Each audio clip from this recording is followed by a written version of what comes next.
everyone. Welcome back to Litigation Help. My name is Heather Hui-Litwin, and joining me here is Heather Douglas. Hi, Heather. Hi.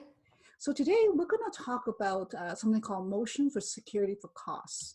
So the way I understand this motion is, like, suppose I'm a defendant, and I'm worried that the plaintiff is going to run out of money to pay costs. I want the judge to order them to post some money into the court, just in case they run out of money after. But I am totally not sure whether this is the right understanding. So Heather, can you help me out a little bit? Could you explain to us what a motion for security for costs entails, or what it is?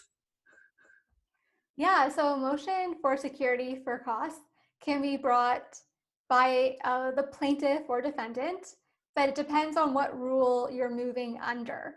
So some rules are only for a plaintiff, some rules are only for defendant, some rules are for both. In this video, I think I'll focus on Rule 56. That's the most common rule. And under that rule, it's usually the defendant bringing a motion asking for the plaintiff to pay money into court or to propose some kind of security, but it's usually money. And there's different reasons why a defendant might bring one.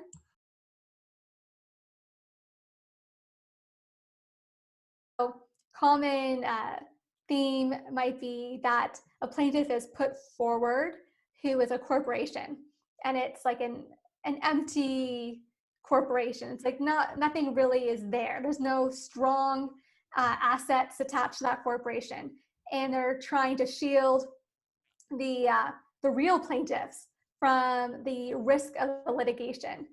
So defendant might say, okay, I'm going to bring a motion for security for costs and show the court that there is this real issue that needs to be addressed, and that the remedy that for security for costs, so that money be paid into court, will be appropriate.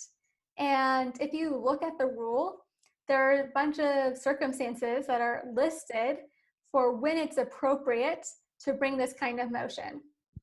So it's not like every single case that you have where there's a plaintiff and defendant, the defendant is going to bring this motion.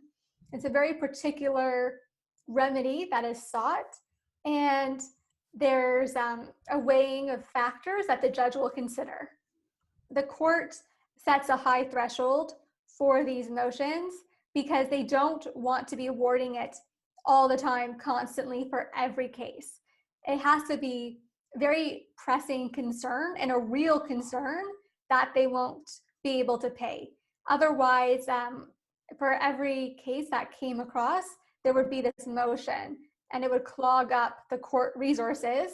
So they want this to be used in very special circumstances where it's a legitimate concern, and not just with every case you have. Because when you look at the rule, it's easy to think, oh, well, I have a plaintiff, I have a defendant, I should be bringing this immediately. But it's supposed to be used in an appropriate circumstance, and the court really examines the evidence very carefully. Oh, wow. So you cannot just bring this motion just because you suspect that the other side has financial difficulties. I mean, that's not enough. I guess that's not enough of a threshold, I imagine. Well, it all starts with a suspicion, but you should be able to show the court how you fit in to one of the elements and provide some evidence for how you know it to be true. So for example, if someone is not a resident of Ontario and you think that's a really relevant concern and the court should consider, then you're also going to have to show some kind of evidence for that. Maybe you have like their passport, or you have something that shows where they live, then you definitely want that evidence. Okay, so let's say that I'm the defendant, and I bring this motion, right? Motion for security for costs, and I lose. So what? Yeah, if you lose, then you would probably be ordered by the court to pay the costs, like the legal fees, for the other party, and that might be very expensive because these motions are quite involved. So I have another question that I wanted to ask. I think you mentioned just now, you say in general, the security is in form of money. What other forms of security are there? Well, you might have real estate in the province, and then maybe there's an order that can be made with respect to the real estate. Do you have any practical tips for people when they want to bring this motion? Yeah, I do. Read the rule very carefully and look at what element you are going to argue about. Like if you are saying that this person or individual is not in Ontario, then make sure you're providing evidence. So whatever element you're deciding that you're going to bring your motion under, make sure you provide the evidence for it and read the rule very carefully, because the jurisdiction of the court to award these kinds of remedies comes from the legislation and the rules. They don't really have the inherent jurisdiction. So if you're bringing this, make sure you're being very careful with what rule you're going to refer to, because that's going to give the court the authority to grant that order. That's really good to know. Now, what about the other side? Let's say that you're responding to a motion like this. Do you have any practical tips? Yeah, so if you're responding, look again at the rule, but look at it from the other side. So what is it that the court will be concerned with?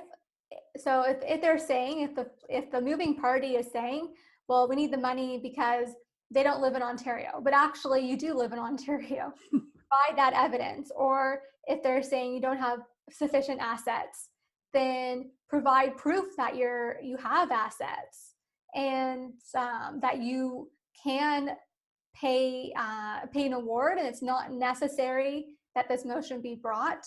Another one might be that you are a resident of a jurisdiction that has reciprocal legislation, so that this judgment that might be awarded against you can be like enforced in your jurisdiction. So there's lots of defenses that you can bring up in the motion, but look at what the claim against you really is and then address that. Sounds good. Okay, Heather, that was extremely helpful. Thank you very much. Thank you to everyone for watching. If you found this video helpful, please support us by giving us a like and sharing with others. And if you're new to the channel, don't forget to subscribe. Thanks very much, and we'll see you in the next video. Bye.